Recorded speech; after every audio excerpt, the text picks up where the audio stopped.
मैं उस बहन से हाथ जोड़ के विनती करती हूँ कि बहन, मैंने अपनी बेटी को बड़े लाड़ प्यार से पाला था। अब 3 साल हो गए मुझे रोते रोते, अभी तक मुझे कोई न्याय नहीं मिला। जब से मैंने आपकी वीडियो देखी है मुझे आशा की किरण दिखाई दी है। अगर आप उन सबूतों को कोर्ट में पेश करोगे तो मेरे बेटे को न्याय मिल सकता है। भले मेरी बेटी इस दुनिया में नहीं है, लेकिन जिस तरह से मैं रो रही हूँ, दुनिया की फिर कोई माँ इस तरह से न रोए। आपसे हाथ जोड़ के विनती है मेरे,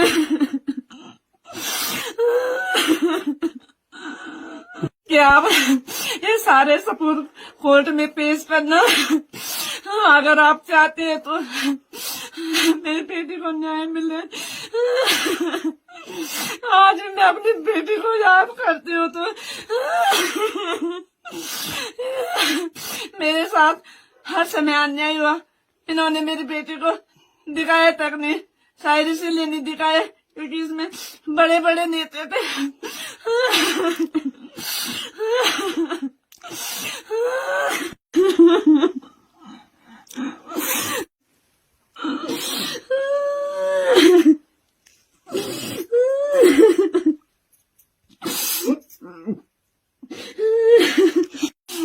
मैं मुख्यमंत्री से न कहना चाहती हूँ, अब सारे सबूत आपके सामने हैं।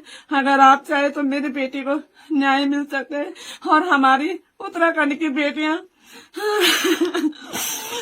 सुरक्षित रह सकती है। नहीं तो फिर किसी माँ के साथ ऐसा ही होगा जैसे हमारी जिंदगी वो उर्मिला सरावत बना दिया है। मैं उर्मिला बहन से हाथ जोड़ के विनती करती हूँ कि वो इन सबूतों को कोर्ट में ले जाए और अपना बयान दर्ज करे, जिससे मेरी बेटी को न्याय मिल सके और हमारी उत्तराखंड की सारी बेटियां सुरक्षित रह सके। उनका ये भी कहना उर्मिला सरावत का कि जिस तरह अंकिता के साथ हुआ, अगर मैं इन चीजों को नहीं करती तो शायद मुझे भी डर है, अब मुझे भी खतरा है।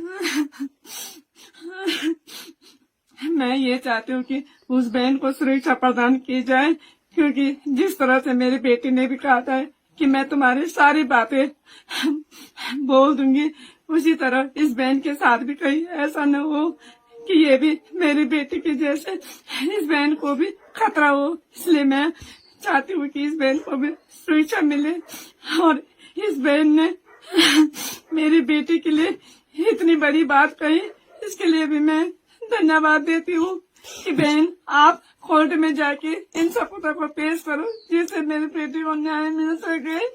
जिस तरह से भाजपा नेताओं का